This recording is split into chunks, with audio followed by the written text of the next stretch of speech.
Okay, palakpakan natin si Lord. Come on. All praise belongs to you, God. All worship belongs to you, Jesus. Come on, give Him praise. Give Him praise. Come on. Papuri sa iyo, Panginoon. Come on, come on, come on. Worship Him. We thank you, Jesus. We thank you, Lord. Woo! Come on, minsan papurihin mo ang Diyos. Diyos na dakila. Come on. Lord, salamat sa iyong kabutihan. Come on. Salamat po sa iyong katapatan. Salamat sa iyong pagmamahal. At muli, Panginoon, itinataas ka namin sa oras na ito. Come on, worship Him. For the last time. For the last time. All praise. Come on, sing it out. All praise to the Lord Most High. All praise to the one who saved my life. All praise to Jesus Christ, my King of heaven, my King forever. All praise to the Lord Most High. All praise to the one who saved my life. All praise to Jesus Christ, my King of heaven, my King forever. Salamat po, Panginoon. Lord, that we declare your victory ngayong hapon na ito. Lord, i-anoint mo ang iyong word. I-anoint mo rin ang iyong gagamitin, Panginoon. Lord, I know, anoint as well, Panginoon, the ears of the hearers. To you alone all the glory, all the honor, and thanksgiving. This we pray in Jesus' name. Everybody shall say amen and amen. Come on, bago ka umupo, pwede bang lumapit ka sa 5 tao? Sabi mo, Merry Christmas. Come on, kapatid. Punta ka sa 5 tao. Merry Christmas.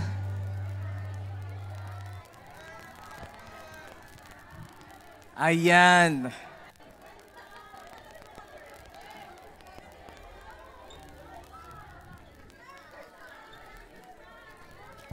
Woo! Merry Christmas! Praise God. Praise God. Sa mga nasa online po, Merry Christmas. Merry Christmas po. Kung nasaan man kayong lupalop ng mundo, maligayang Pasko po. Praise God. Ayan. Welcome po. I think this is the first time na magkaroon po tayo ng special service ng Christmas. Sino po ang natutuwa? Meron tayong ganitong gawain right now. Ayan. Yung iba po natin kasamaan, I think meron silang mga work, but then I'm pretty sure kayo po ay nandito ngayon dahil wala po kayong trabaho. Amen? At nakakatuwa dahil sama-sama tayong nandito at inaawitan natin ang ating Panginoon. Amen? Because Christmas is all about Jesus. Amen? Inaalala natin na may isang Jesus na dumating dito sa lupa para tayo ay iligtas. Amen? Minsan papalakpakan po natin ang ating Diyos. Thank you, Jesus. Bago po ang lahat, pwede bang sabihin natin ang Luke 4:18-19, sabay-sabay po, The Spirit of the Lord is upon me, because He has anointed me to preach the gospel to the poor. He has sent me to heal the brokenhearted, to preach deliverance to the captives, and recovering of sight to the blind, to set at liberty them that are bruised, and to proclaim the acceptable year of the Lord. Our God is Jesus. He is the anointed one. Amen and amen. Ngayon pong araw na ito, ayoko nang kunin lahat po ng inyong oras. Tayo po ay dadiretso na sa word ni Lord. Amen? Okay. Sabi mo sa katabi mo, partner, puyat ka ba? Hindi halata. Sabi mo, hindi halata. Yung iba po sa inyo, nakatanggap na ng regalo. Amen? Yung iba naman, bigay pa lang na regalo. Hindi natin alam. Kita ko kanina si Pastor Elisa nagbibigay na ng regalo. Wow! Sarap na. Alam niyo po, ang sarap ngayong Kapaskuhan, talagang nare-recognize at lalo na yung bang talagang gusto mo lagi magbigay, right? Gusto mo may maibigay lagi, may mairegalo. Dahil ang unang-unang naging example po ay si Father God. Ibinigay niya ang kanyang kaisa-isang anak para po sa atin. Amen. Amen. Punta po tayo sa word ni Lord. Luke 2 verse 2. Sabi po dito sa Luke 2 verse 2, in those days, Caesar Augustus is issued a decree that a census should be taken of entire Roman world. Si Julius Caesar po, Gaius Julius Caesar Augustus, siya po ang founder ng Roman Empire, but this time, he reigned as the Roman Emperor sa oras pong ito. This was the first census that took place while Quirinius was the governor of Syria. And everyone went to their own town to register. Verse 4, it says here, so Joseph, sabi natin Joseph. Si Joseph po ay asawa ni Mary. Joseph, asawa ni Mary. So Joseph also went up from the town of Nazareth in the Galilee to Judea, to Bethlehem, the town of David, because he belonged to the house and line of David. And line of David. Nasa yung pong kanyang pinakalahi po ay nasa linya ni David. Verse 5, he went there, daw ginawa niya? To register with Mary, who was pledged to be married to him and was expecting a child. And that is si Jesus po. Sila po ay magpaparegister. Napaka-busy po this time. Sabi natin busy. Kamusta po ang ating Christmas? Busy Sabi po ng iba, ang Christmas po is the most wonderful time of the year. Sa iba po, ang Christmas is the most stressful time of the year. Kamusta po ang Christmas natin? Katulad din ba ito ng first Christmas? Dahil po ang kinukwento ko sa inyo is the first Christmas. Dito po isisilang si Jesus Christ. Luke 2 verse 6, diretso po tayo. While they were there, the time came for the baby to be born.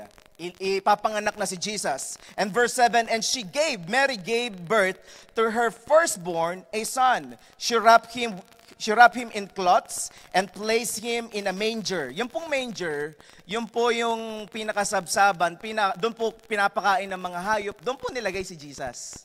Doon po nilagay si Jesus. Because there was no guest room available for them. Makikita natin, napaka-busy po this time. Lahat po ng tao ay busy. Sabi niyo sa akin, busy kayo. But the question is, sa ating kabisihan, meron bang room si Lord sa puso natin? I thank God. I thank God merong room pa rin si Lord sa atin. In the first Christmas, everyone was busy, and until now, kung mapapansin po natin, kahit hanggang ngayon, everyone was busy and forgotten the Savior. Sabi mo sa katabi mo, uy, gising-gising. Everyone was busy and forgotten the Savior. People's busyness missed the one they had been waiting for. People's busyness, they miss the one they have been waiting for. Ano bang hinihintay ng tao this time? The Savior. They miss the Savior, the Jesus Christ. Only the wise men knew that the Savior Jesus was already born. Sabi natin wise. Bakit wise men ang unang nakaalam ng pagsilang ng Panginoong Hesus? Dahil inaabangan nila. Dahil ready sila sa pagdating ng Panginoon. Alam niyo po, I'm not just talking about Christmas is not just talking about ang dumating ang Panginoong Hesus, kundi siya'y muling babalik sa atin. Amen? Siya'y muling babalik sa atin. And I'm very excited about it. Hindi ko po alam sa inyo, pero excited po ako sa pagbalik na muli ng Panginoong Hesus. Why sa langit, walang sakit, walang karamdaman, lahat masaya. Amen? Ano pang hahanapin mo? Kasama mo ang iyong tagapagligtas. Can I hear an amen? Excited ba kayo? Excited ba kayo sa pagdating ni Jesus? Other people miss the birth of the Savior because of busyness. Christmas is the time of the year we most intend to reflect our Savior's birth. Ito pong Christmas, it is the time of the year. We must reflect the Savior of the world. And yet, it is the month we have the least amount of time for reflection about Him because of our busyness. Ang dami nating ginagawa, di ba? Yung ang dami mong iniisip, ang dami namin kailangan bilhin. O nag-November, ano ba yung November? Ano bang nangyayari pagka November? Nagkakaroon ng Boxing Day ba yun? Black Friday. Ano po, busy ka, bili ka ng bili. Tapos, bakit nga ba ako busy? Bakit nga ba ang dami kong iniisip this time?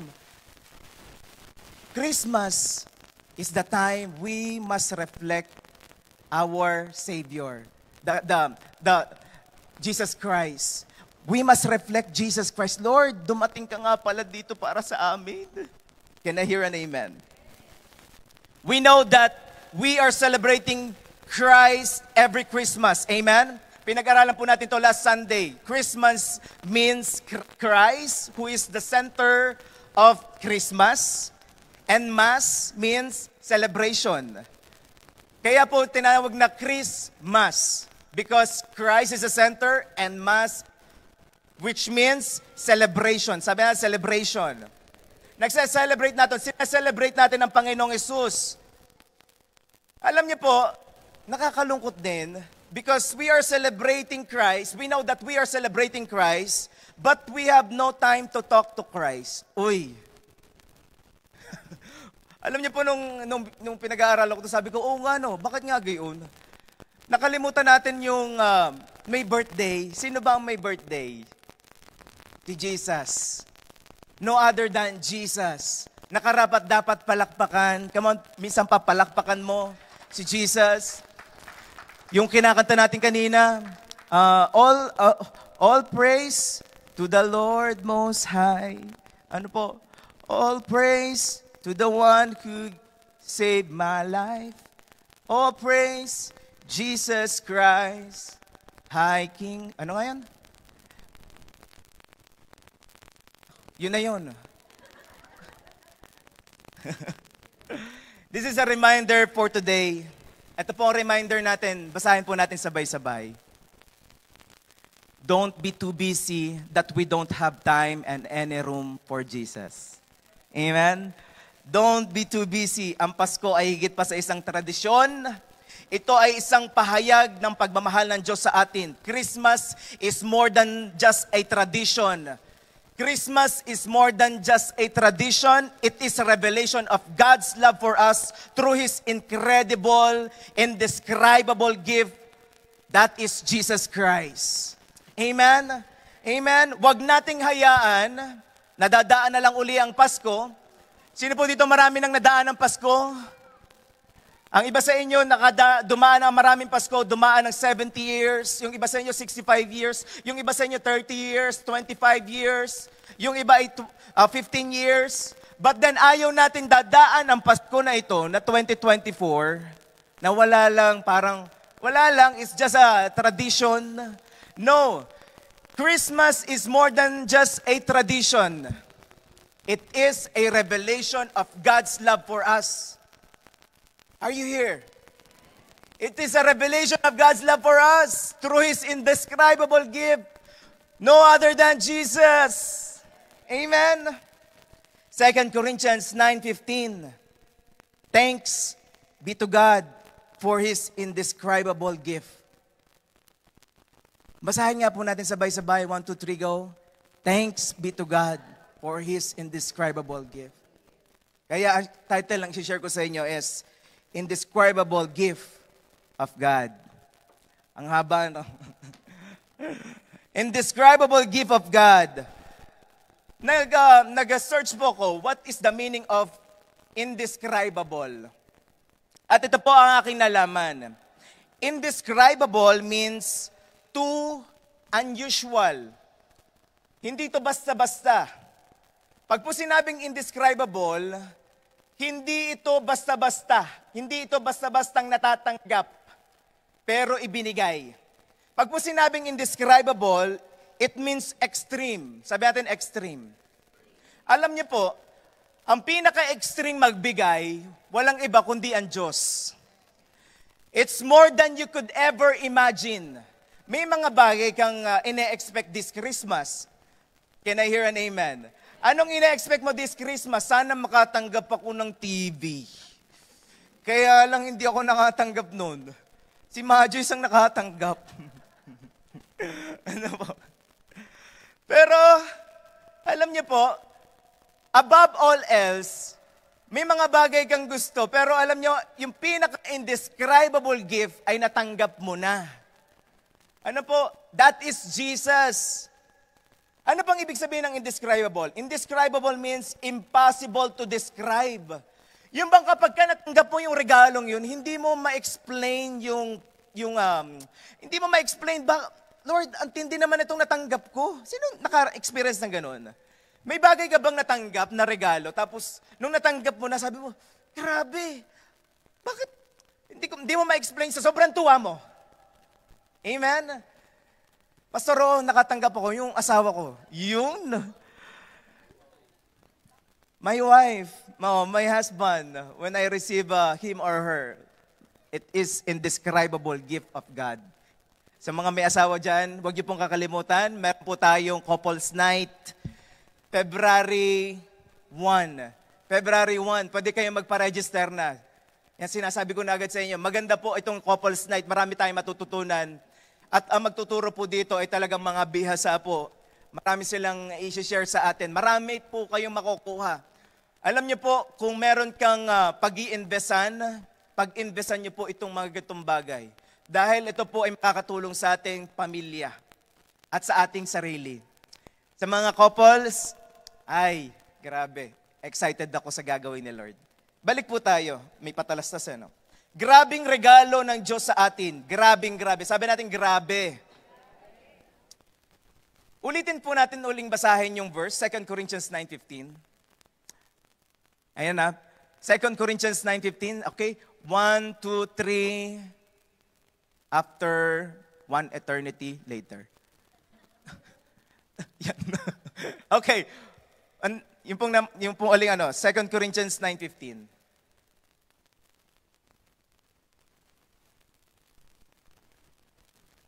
Okay. 1, 2, 3. Thanks be to God for His indescribable. Sabi natin, thank you, Lord. Kapag na-realize natin at naunawaan natin ang indescribable gift na binigay sa atin, ang magiging response mo ay, thank you, Lord. Thank you, Lord. Thank you, Lord. Why do we need to be thankful? Sinabi dyan, thanks be to God for His indescribable gift. Why do we need to be thankful to God for His indescribable gift? Number 1, bakit tayo magiging thankful? Number 1, because the cost and the value of the gift. Because of the cost and the value of the gift. This gift is from God Himself. Sabi ko nga po sa inyo, kapag ang Diyos ang nagbigay, it is the best. And more than you could ever imagine. Yan po kapag po ang Diyos ang kumilos at nagbigay sa inyo, grabe. The gift is from God Himself. Not even the most expensive gift here on earth can compare it. Kahit ang pinakamahal na natanggap mo dito sa mundong ito ay wala kumpara sa binigay ng Diyos sa atin na gift. Walang iba kundi si Jesus. Amen? Remember that our God is good and all He does is good. Ang Diyos natin ay mabuti, kaya alam po natin yung kasabihan na God is good, all the time. God is good, all the time, and all the time. God is good. Alam niyo po, it cost God His only begotten Son, Jesus, to give us eternal life. That's why it is indescribable. Lord, indescribable ang regalo na natanggap ko. Because the cost, sabi natin yung halaga. Yung halaga ng regalo. Kapag po ba kayo may tinatanggap, tinitignan nyo kung anong halaga. Paminsan, meron mga taong ganun eh, magkano kaya ito? Alam niyo po nung kaming mag-asawa, nakatanggap nung, ang tawag doon, yung Dyson na vacuum. May mga tumingin pala kung magkano yun. Sabi ko, wala ho kaming idea yung pala, mahal pala yun. Pero alam niyo po nung nalaman namin, natuwa kami, sabi namin, para pala tayong para mas mahal pala yun sa TV. Mukhang mas mahal pala yun sa TV. Sabi ko, grabe si Lord, pinili namin. Pero ang iniisip lang namin, gusto lang namin yung bang mapadali ang trabaho namin dahil nga ang hirap pagka yung gang may hawak-hawak ang bata. Pero nung nalaman namin yung halaga, ingat-ingat kami ngayon, iniingatan namin.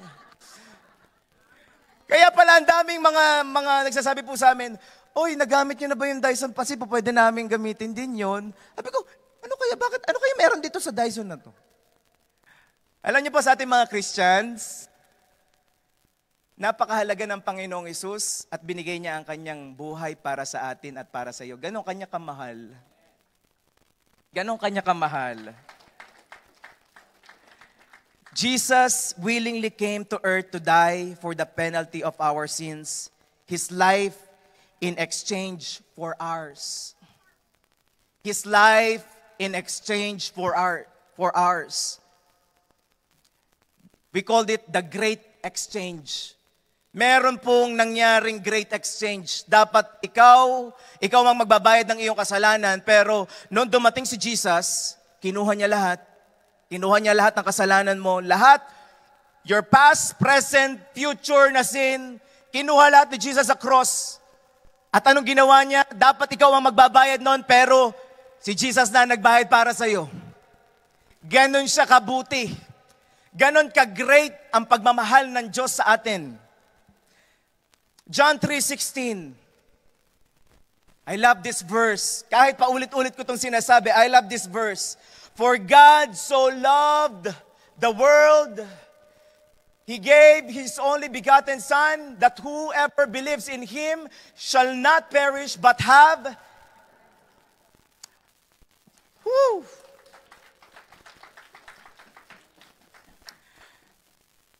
Nung binabasa ko to, sabi ko, Lord, grabe yung pagmamahal mo. Tingnan niyo po ito. For God so loved. Sabi natin, loved.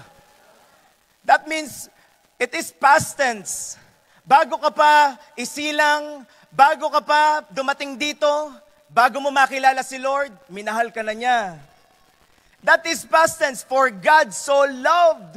Uy, grabe. Mahal na mahal ka ni Lord. Sabi mo sa katabi mo, God loves you. Ito pong John 3:16, malalaman natin kung gaano kadakila ang pagmamahal ng Diyos sa atin. Ngayon pakita po natin. Let's check this. Okay. Ito pong sa John 3:16. Next slide po please. Yan. Di ba ang laki? Sorry Ako pong gumawa niyan For God is the greatest giver. So love, the greatest. Wow, this is the greatest motivation. Why you are here? Because God loves you. Bakit tayo naglilingkod? Bakit tayo kumakanta para sa Panginoon? Because nagmahal si Lord. Minahal tayo kahit hindi tayo karapat-dapat. This is gonna be our greatest motivation. Kaya tayo magpapatuloy sa Panginoon dahil minahal tayo ng Diyos. Kahit hindi tayo karapat-dapat mahalin. The world, the greatest number of people. Ito po, He gave the greatest act. Sino po dito nagbigay? Ngayong Pasko, sino dito nagbigay ngayong Pasko? Amen? Sino dito magbibigay pa? Bakit tayo magbibigay? Dahil Diyos mismo ang unang nagbigay. Amen? This is the greatest act. His only begotten Son, the greatest gift. Come on. Jesus is the greatest gift that we receive. Whoever believes in Him, the greatest invitation. Kung sino man ang mananampalataya kay Jesus, this is gonna be the greatest invitation for us. At ini-invite tayo ng Panginoon. Ano pa? Shall not perish. The greatest deliverance. Meron mga deliverance tayong na-receive or na-experience, but then the greatest deliverance is this. Ayaw ng Diyos mapahama ka. That is the greatest deliverance. But have eternal life, the greatest promise. At sino naka-receive ng promise na yun ay pumalakpak. The greatest promise. So number 1, naintindihan natin, why do we need to be thankful for His indescribable gift? Because of the cost and the value of the gift. Number 2, tatlo lamang po ito. Why do we need to be thankful to God? for His indescribable gift because of the preparation of the gift. Ang sarap na kapag kami magre-regalo sa iyo, naintindihan mo at nakita mo kung paano niya pinaghandaan ito. Sino po dito ang alam niya kapag may receive siyang regalo, parang basta na? Sino po dito matutuwa kapag basta na ang pagbibigay sa kanya? Wala. Amen? Pero kapag ka pinaghandaan, yung bang magpapasko na pero pinaghandaan, yung bang 1 month before magpasko, pinaghahandaan na, or next year pa ang Pasko, pinaghahandaan ka na ngayon. Wow! Ibang klase ito. Alam niyo po, ang Panginoon, pinaghandaan tayo. That's why we need to be thankful for His indescribable gift dahil pinaghandaan ka ng Diyos. The preparation of the gift, bago pa dumating si Jesus, pinarepair na niya. Meron akong regalo para sa humanity, para sa buong tao. Isaiah 9 verse 6, for us a child is born, to us a son is given.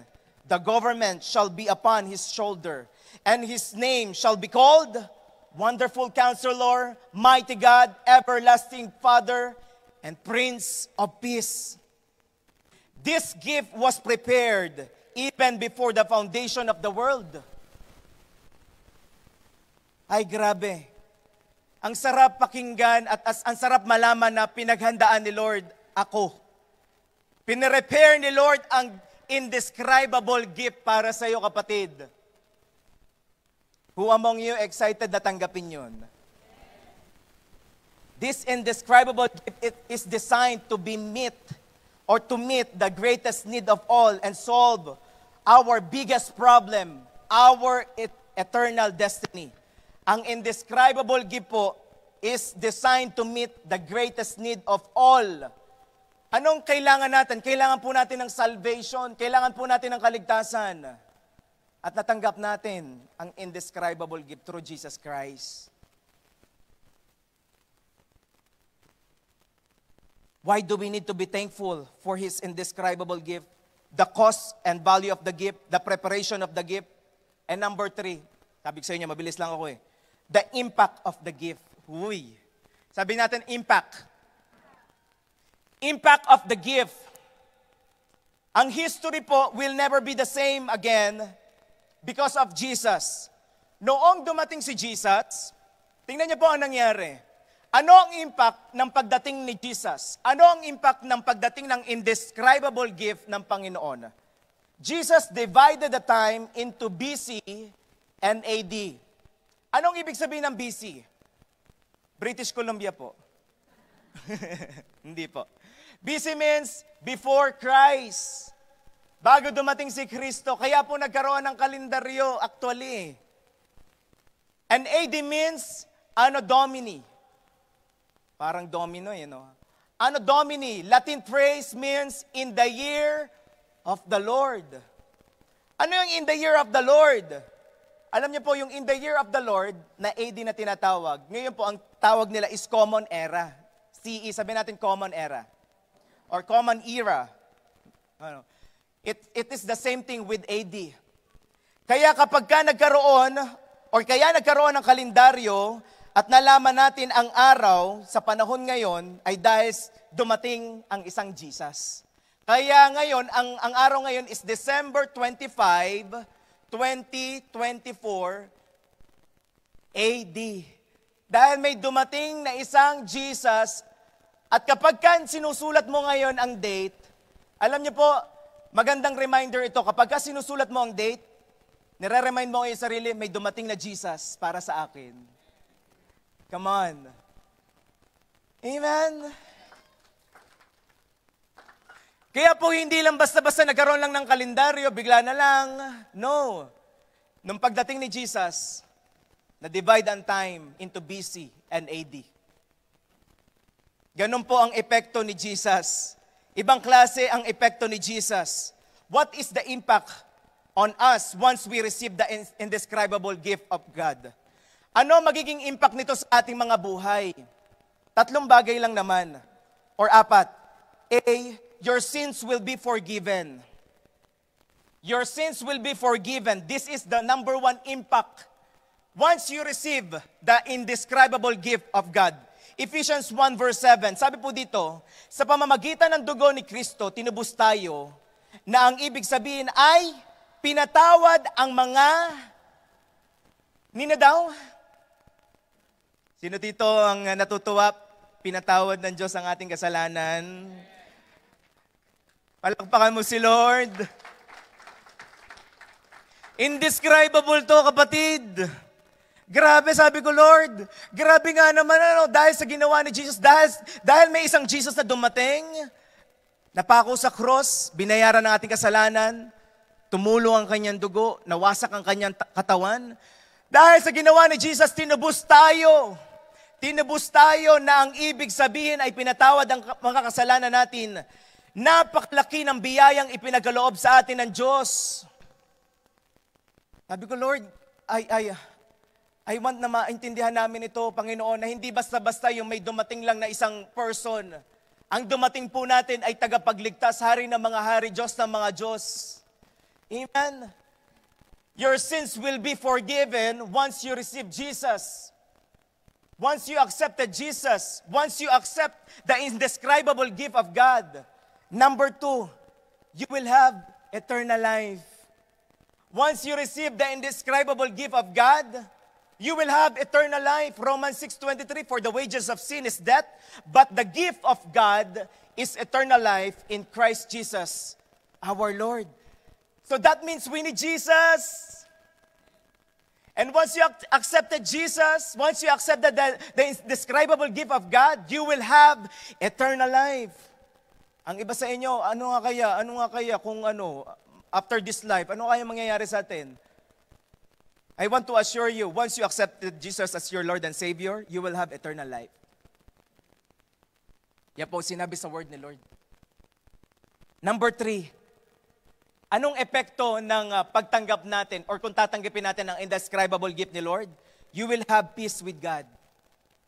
You will have peace with God. Basahin po natin sabay-sabay. Romans 5 verse 1. Therefore, we have, because, come on! We have peace with God. Alam natin na si Lord is Prince of Peace.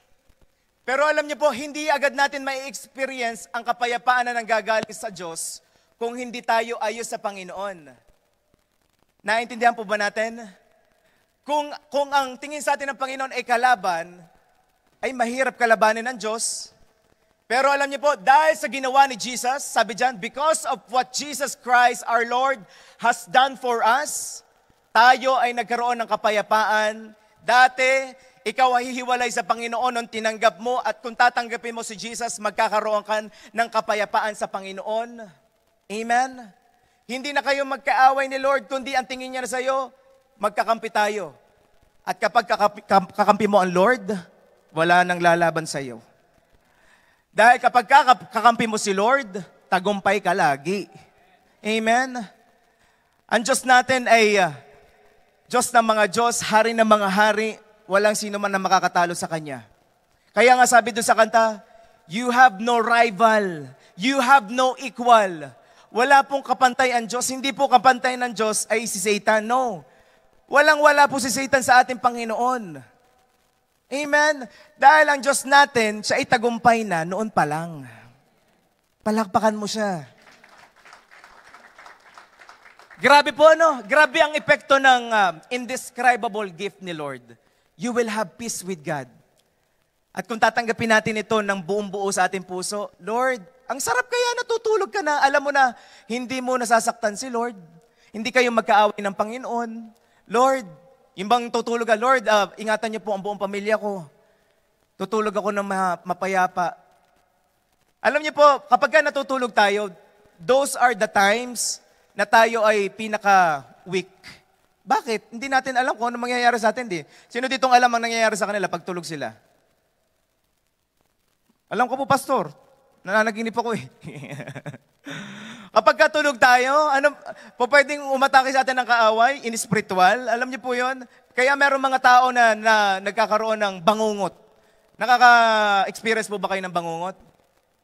Kapag ka nakaka-experience po kayo ng bangungot, you need to pray. Kaya po napakalaga, bago ka matulog, pe-pray ka. Sasabihin mo, Lord, cover this place, Panginoon. Itong lugar namin, itong bahay namin, Lord, i-cover nyo ng iyong blood. Lord, magpadala ka ng mga anghel na magbabantay sa loob at labas ng bahay nito. Kasi kapag ka natutulog ka, hindi mo alam ang nangyayari. Pero ang pinakamahalaga sa lahat, kapag ka matutulog ka, ayos kayo ni Lord. At may pag-iingat siya sa iyo. Amen? Amen? May natatanggap po ba tayo? Letter D. Ito na. I wanna invite the worship team, please. Anong epekto kapag ka tinanggap natin ang indescribable gift ni Lord? Your life will be transformed. Ang buhay mo ay mababago.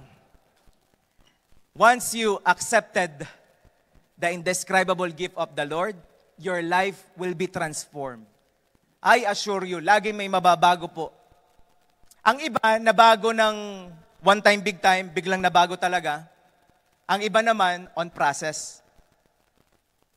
Yung iba ay, bakit ganun? Yung kasamahan ninyo ay born again, pero ganyan naman ang ugali. Don't judge them. Alam niyo po kung bakit? Meron talagang mga tao, binabago ni Lord every day. Actually, until now, binabago pa rin tayo ni Lord eh. From glory to glory. Kaya pagdating mo sa langit, kamukha mo na ang Panginoon. Ang hirap naman kasi, tinanggap mo si Jesus, tapos walang nabago. Walang nabago. Pero kung tatanggapin mo ang indescribable gift ng Panginoon, your life will be transformed. 2 Corinthians 5:17. Sabay-sabay po natin basahin.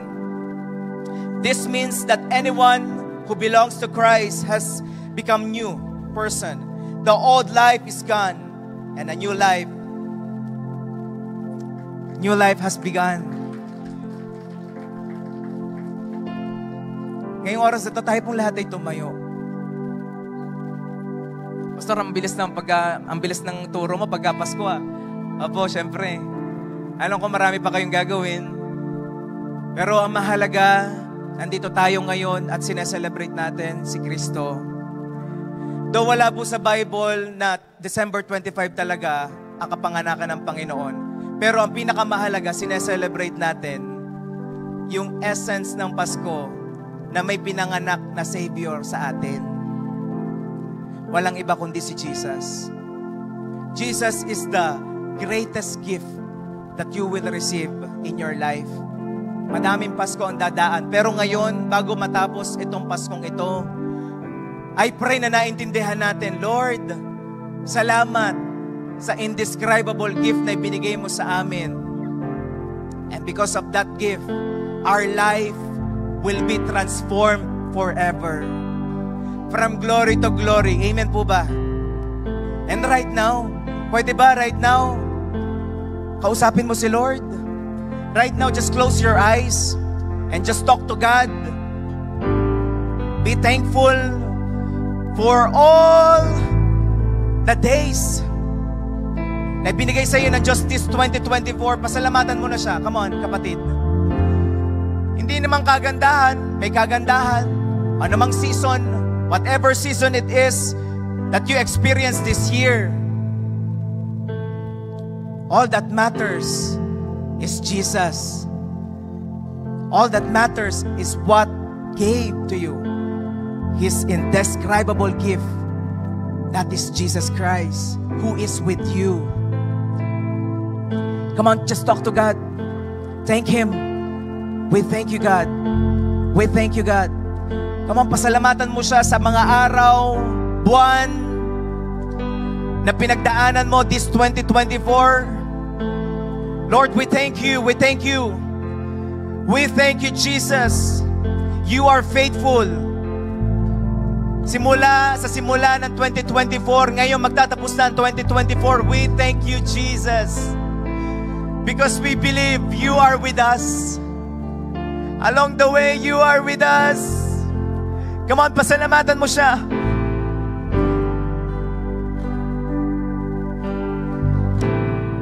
Thank you, Jesus.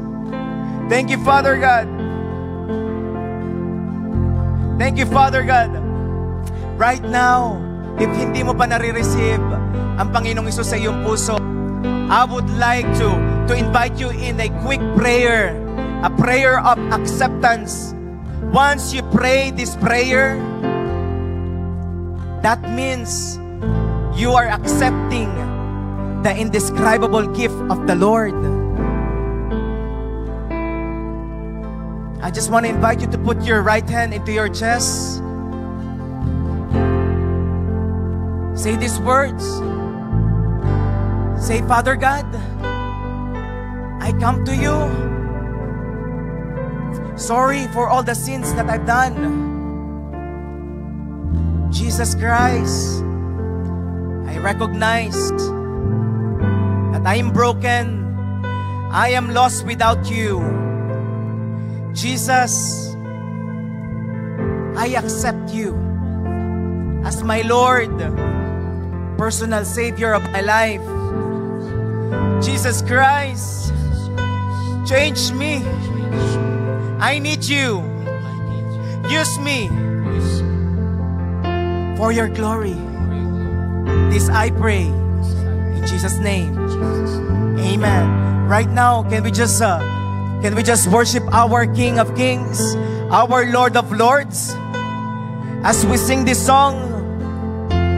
As we sing this song with our whole heart, patuloy nating dinadakila at aalalahanin na may isang Diyos na dumating dito sa lupa para sa iyo at para sa akin.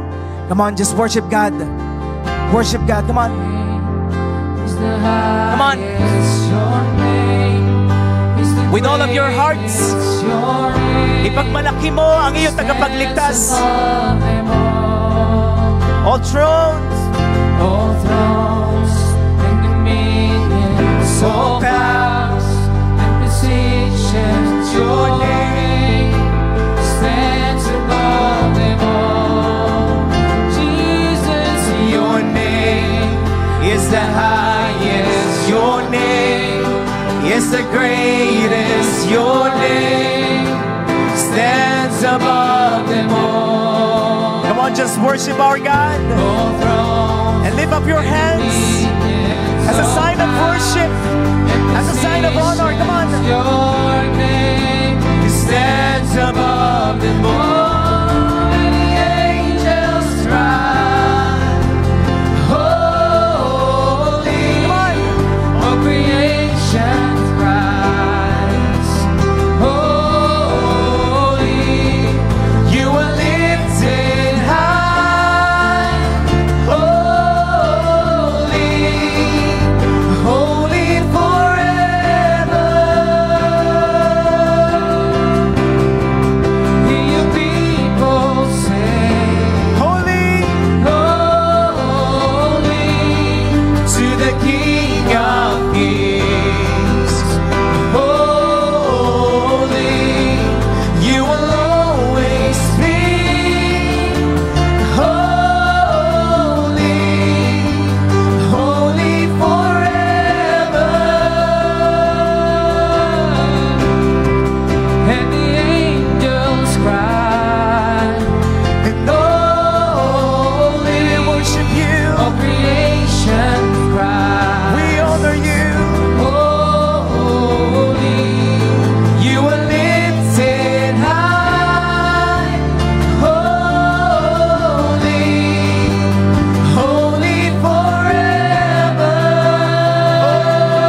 is the highest. Your name is the greatest. Your name stands above them all.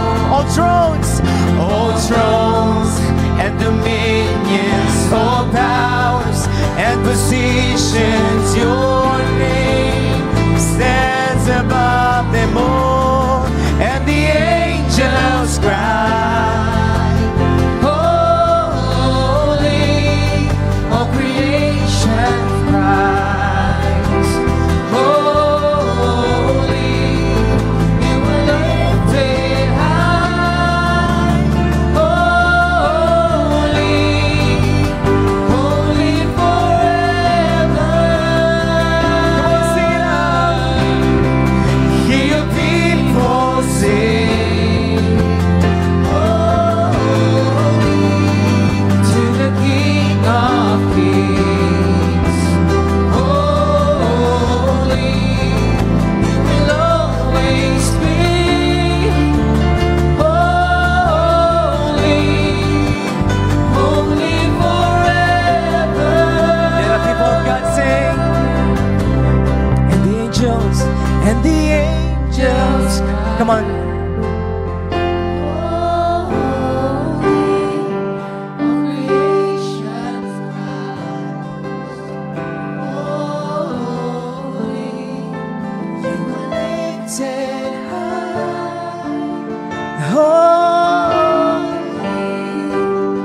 Holy forever.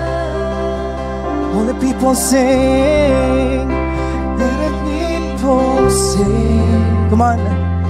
Holy to the King of. Awitan mo si Lord. Holy, you will always be. And holy forever. Come on, worship Him. Let the angels sing. Holy, all creation cries. Holy, you are lifted high. Holy, holy forever. Hear people sing. Hear people sing. Holy to the King of Kings. Holy, you will always be. Holy, holy forever. You will always be. You will always be.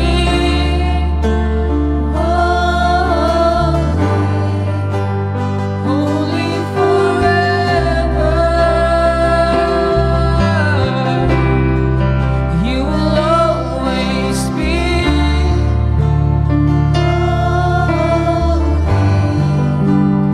Holy forever.